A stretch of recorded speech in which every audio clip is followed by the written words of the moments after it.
بسم الله الرحمن الرحیم. الحمد لله، اشهد ان لا اله الا الله و اشهد ان محمدا عبده و رسوله. السلام علیکم. شروع میکنیم درس هفتم را. در درس ششم ما با حرف های یک دسته شناس شدیم و دیدیم که آنها چه خیل پیوست میشوند در داخل کلمه. و ما گفتیم که حرف های یک دسته تنها یک دست دارند از طرف راست. از همین سبب آنها با حرف های پیش از خودشان آمده پیوست شده، با حرف های بعد از خودشان پیوست نمیشوند. چون که حرف های یک دسته از طرف چپ دسته ندارند که تا با حرف های بعدی پیوست شوند. از همین سبب علاقه بعد از حرف های یک دسته کنده می شود. و گفتیم که گرچنده که علاقه در بین حرف ها کنده شده باشد هم این معنای آن را ندارد که کلمه با آخر رسید. از سببی که حرف یک دسته آمده است، حرف بعدی با او نمی چسبد، ولی همه آنها در داخل یک کلمه می باشند. در درس امروزه ما میگذاریم باقی مانده حرف ها را، یعنی حرف های عین، غین، ف، قاف، کف، لم، میم، ه، همزه، و میبینیم که آنها در اول و مابین آخر چه خیل نوشته میشوند. خوب، رفتیم. میگیریم حرف های عین، غین و ف. خوب، حرف عین در اول آمده دست دراز میکند به حرف بعدی. چه خیلی که میبینید. حرف عین در مابین آمده شکل خود را دیگر میکند. چه خیلی که شما میبینید شکل مابینی عین به شکل الف بایی و اوله مانندی ندارد. او شکل خود را تغییر داده است. برای همین دقت کرده در خاطرتان دارید که حرف عین در مابین به شکل الف بایی یا اوله مانندی ندارد و او با این دو دست میتواند با حرفهای پیش از خودش و با حرفهای بعد از خودش پیوست شود. شکل آخری حرف عین هم به مانندی شکل مابینیش می باشد. ولی از سببی که حرف عین در آخر آمده است و بعد از او دیگر حرف نیست، او باقی مانده قسمش به شکلی در الف با بوده مانندی دارد. خوب، دیگرش حرف غین شکل اولش، شکل مابینی و شکل آخریش عیناً به مثل حرف عین می باشد. فرقیتش همین که او در بالای سرش یک نقطه دارد. خوب، حرف غین در اول آمده دست دراز میکند به حرف بعدی.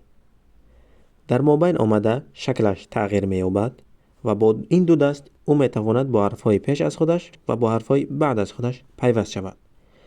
شکل آخریش هم به مانند شکل مابینیش می باشد، ولی از سببی که کلمه به آخر رسیده است او دست دراز نمی کند به حرف بعدی، چون که دیگر حرف نیست بعد از او، و او باقی مانده شکلش به مانند شکلی در الف با بودهش می باشد. دیگرش حرف ف در اول آمده دست دراز می کند به حرف بعدی. در مابین آمده از دو طرفش دست دارد. او میتواند با حرفهای پیش از خودش و با حرفهای بعد از خودش پیوست شود. در آخر آمده با حرفی پیش از خودش پیوست می شود و با همین کلمه به آخر می رسد. خب، بیایید اینها را با حرکت ها می خوانیم. ع، عی، عی، ع. دیگرش غا. فراموش نکنید که حرف غین حرفی سخت است. غو، غی، غو. دیگرش ف، ف، فی، فو. خوب، حرف ف انمین قسمش چی در اول، چی در مابین، چی در آخر تغییر نمی‌یابد، ولی حرف عین، غین کمی شکل خود را تغییر می‌دهند و گفتیم که انمین قسم ها را در خاطرتان دارید. به نقطهش عین، نقطه دارش غین. دیگر گروهش میگیریم حرفای قاف، لم و کف را. خوب، حرف قاف به مثل دیگر حرفهای دو دسته در اول آمده دست دراز میکند به طرفی حرف بعدی. در مابین آمده از دو طرف با حرفانی پیش از خودش و با حرفانی بعد از خودش پیوست می شود. در آخر آمده با این دستش با حرفانی پیش از خودش پیوست شده، با همین کلمه به آخر می رسد. و در خاطرتان نبرارید که حرف ف با حرف قاف مانندی دارد. حرف قاف دو نقطه دارد در بالایش، حرف ف تنها یک نقطه دارد. خب، دیگرش حرف لم. حرف لم در اول آمده با این دستش میتواند با حرفهای بعد از خودش بوده پیوست شود. حرف لم در مابین آمده دو دست دارد.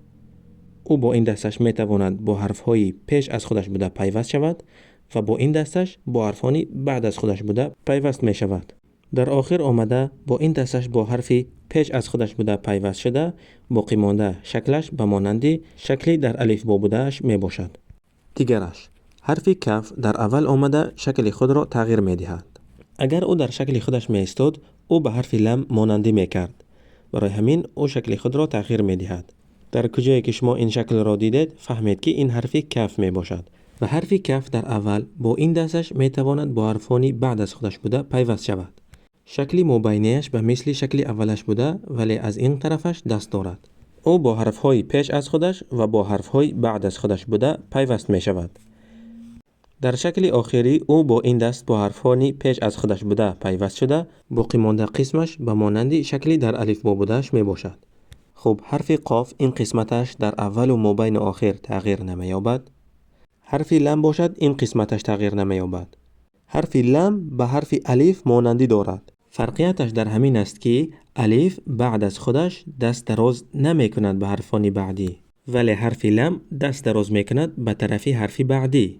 خب حرف کف در خاطرتان دارد که او کم شکل خود را در اول و مابین تغییر می دهد. مهم همین است که شما وقتی که همین شکل ها را دیدید فهمید که این حرف کف می باشد. خب بیایید این حرف ها را با حرکت ها می خوانیم. قا، قی، قی، قو، لا، لی، لی، لا، کو، کا، کو، کی. خب میگذاریم به گروه آخرانش. این حرف های میم، ه و همزه. خب حرف میم در اول آمده دست دراز میکند به طرف حرف بعدی. در مابین آمده از دو طرفش دست دارد. او میتواند با حرفانی پیش از خودش و با حرفانی بعد از خودش بوده پیوست شود. در آخر آمده با این دستش میتواند با حرفانی پیش از خودش بوده پیوست شود و باقی مانده قسمش به مانند شکلی در الفبا بودهش می باشد. و چخیلی که می بینیم این قسمتش تغییر نمی یابد. چی حرف در اول باشد، در مابین باشد یا در آخر باشد، این قسم تغییر نمی یابد. اساساً ما حرف ها را از روی همین قسمت هایشون می شناسیم. یعنی همون قسمی که تغییر نمی یابد را در خاطرمان می داریم و در وقت خواندن ما حرف ها را از روی همون قسمشون می شناسیم. در حرف میم این همین قسمی باشد که تغییر نمی یابد. خب دیگرش حرف ه. حرف ه در اول آمده دست دراز میکند به طرف حرف بعدی. در مابین آمده از دو طرفش دست دارد. او میتواند با حرفانی پیش از خودش بوده و با حرفانی بعد از خودش بوده پیوست شود. در آخر آمده از این طرفش دست دارد و او با حرفانی پیش از خودش بوده پیوست می شود، با همین کلمه به آخر می رسد. چخیلی که می بینید باقی مانده شکلش قریب که به شکلی در الفبا بودهش مانندی دارد. خب همین دوره در همه نمود شکلانش وجود دارد ولی از سببی که حرف در اول آمده دست پیدا می کند دوره شکل خود را تغییر می دهد کمی. در مابین آمده دوره به دو تقسیم می شود چونکه از دو طرفش دست دارد. در آخر آمده با حرفانی پیش از خودش بوده پیوست می شود و شکلش این طور می شود. این شکل ها را خوب در خاطرتان دارید تا که در وقت خواندن آنها را شناسید. مهمش همین که در کجایی که این حرف ها را دیدید فهمید که این حرفی ه می باشد. خب همزه. همزه چی در اول، چی در مابین و چی در آخر شکل خود را تغییر نمی دهد. او در همه جا با شکل الفباییش نوشته می شود. خب اساساً همزه در تجوید درس های بسیار دارد. انشاءالله ما در درس های آینده با همزه بسیار تر شناس می شویم. خب بیایید این حرف ها را با حرکت ها می خوانیم. ما، می، ما، مو، هی، هو، هی، ها. هی ملایم به مانندی هی که در زبان تاجیکی است. دیگرش ا، ای، او، او. خب همزه آوازی اه دارد و وقتی که با فتح می آید خوانده می شود ا، با کسر آید خوانده می شود ای، با ضمه خوانده می شود او. یعنی وقتی که ما ای عادی را تلفظ میکنیم در همین آواز ما اولش اه دارد بعد ا. برای همین شرط نیست که در وقت تلفظ کردن شما اول اه گفته بعد جدایی ا گویید. نه، وقتی که شما ا، ای یا که او تلفظ میکنید همین آوازها یکمشان اه دارند و بعد ا یا که هی یا که هو. یعنی در عموم می شود که ا، ای، او. ساده کرده گویم اگر ای تاجیکی در زبان عربی انمین طور نوشته می شود. ای تاجیکی انمین طور نوشته می شود. او باشد انمین طور نوشته می شود. و چه خیلی که گفتیم انشاءالله در درس های آینده با همزه بسیارتر شناس می شویم. خب میگذاریم به مشق یکم. در این مشق ما باید حرف ها را با حرکت ها خوانیم و گویم که در کدام شکل ها آمده اند. شما هم کوشش کنید که با همراه من تکرار کنید و پیش از من گویید که حرف در کجا آمده است و چه خیلی خوانده می شود. رفتیم. ف شکلی اوله. دیگرش لو شکلی مابینی. دیگرش ک شکلی مابینی. گفتم که حرف کف شکل خود را تغییر می دهد. دیگرش قی شکلی آخری. دیگرش مو شکلی آخری. دیگرش کو شکلی آخری. دیگرش قی شکلی مابینی. دیگرش ما شکلی مابینی. دیگرش ع شکلی آخری. دیگرش غو شکلی مابینی. دیگرش عی شکلی اوله. دیگرش ای. در همه جا همین شکل را می گیرد. خب حرف عین در اول و همزه آنها به هم دیگرشان مانندی دارند، ولی چخیلی که گفتیم همزه میده نوشته می شود، یعنی او خرد است. شکل اوله عین باشد کلان نوشته می شود، یعنی از روی همین ما می فهمیم که اگر خرد باشد همزه، کلان باشد عین. دیگرش ف شکلی مابینی. دیگرش لا شکلی آخری. دیگرش کی شکلی الف بایی. دیگرش هو شکلی اوله. دیگرش ما شکلی الف بایی. دیگرش غی شکلی اوله. دیگرش کی شکلی اوله. دیگرش مو شکلی اوله. دیگرش عو شکلی مابینی. خب من حرف ها رو از روی دست هایشان میفهمم که در کجا آمدن. دو دست داشته باشد یعنی در مابین. دست نداشته باشد یعنی شکل الف بایی. دستش به این طرف باشد در اول. اگر حرف از این طرفش دست داشته باقی مانده شکلش به مثل شکلی در الف با بودهش باشد، این معنای آن را دارد که حرف در آخر آمده است. دیگرش لی شکلی الف بایی. دیگرش ها شکلی مابینی. دیگرش قی شکلی الف بایی. دیگرش او. در همه جا به همین شکل می آید. دیگرش ف شکلی مابینی. دیگرش قی شکلی مابینی. دیگرش غا شکلی آخری. دیگرش ها شکلی الف بایی. دیگرش فو شکلی الف بایی. خوب میگذاریم به قسم دوم. هی شکلی آخری. دیگرش که شکلی اوله. دیگرش لی شکلی اوله. دیگرش مو شکلی مابینی. دیگرش عو شکلی مابینی. دیگرش فی شکلی آخری. دیگرش قا شکلی اوله. دیگرش قی شکلی مابینی. دیگرش ها شکلی مابینی. دیگرش می شکلی آخری. دیگرش هی شکلی الف بایی. دیگرش فو شکلی اوله. دیگرش غی شکلی اوله. دیگرش عو شکلی اوله. دیگرش می شکلی اوله. دیگرش لا شکلی الف بایی. دیگرش مو شکلی مابینی. دیگرش قی شکلی آخری. دیگرش هی شکلی اوله. و آخرش کو شکلی مابینی.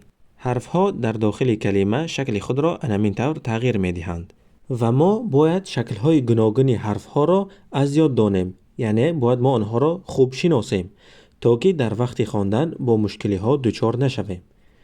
خب میگذاریم به مشق دیگر.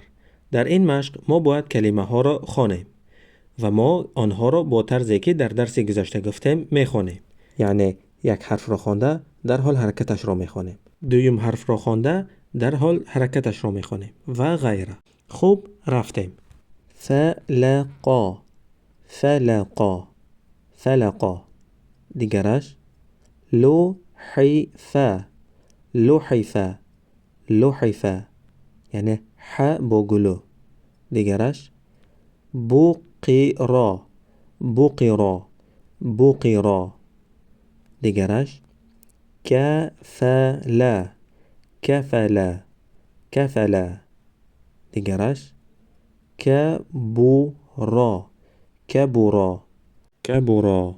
دیگرش مهنا، مهنا، مهنا.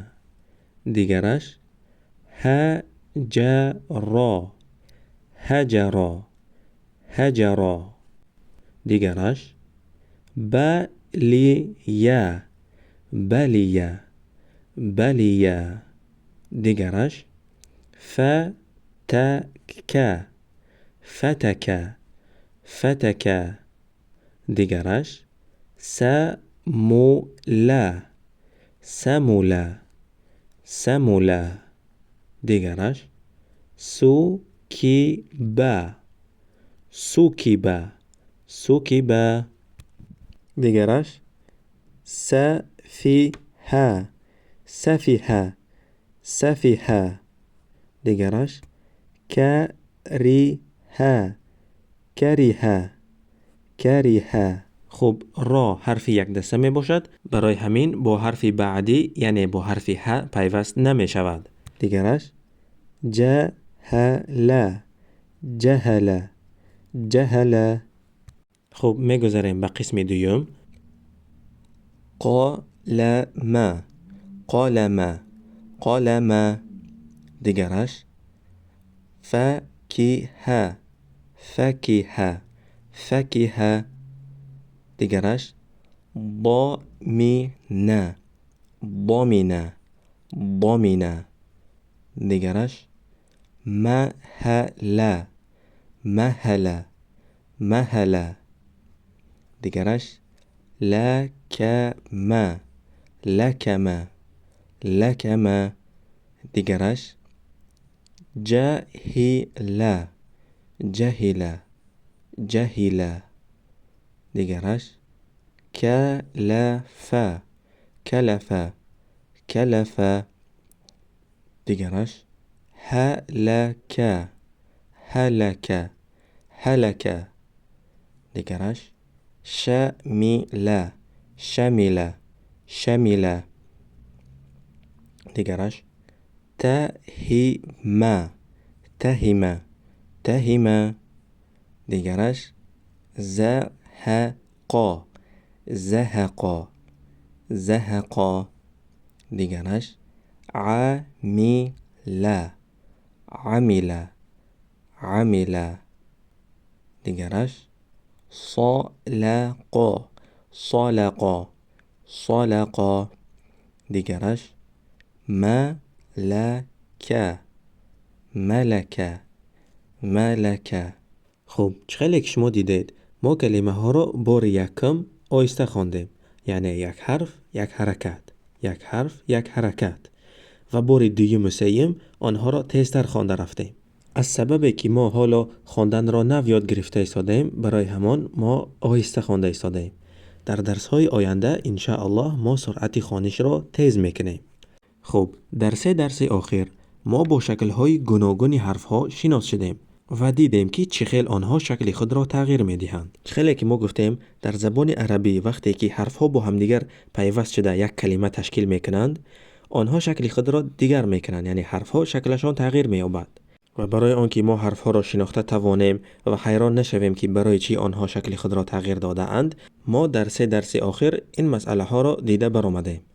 اگر یگان خیل سوال داشته باشید، عاید 3 درس آخر می توانید سوال های خود را نویسید. در درس آینده ما انشالله موضوع نو را میگذاریم. خب میگذاریم به وظیفه خانگی. یکم، امروز چقدر حرفی که گرفتیم شما باید شکل‌های آنها را از یاد کنید. چقدر که گفتیم خوب می شود که یک دفتر گرفته در دفترتان شکل‌های آنها را نویسید.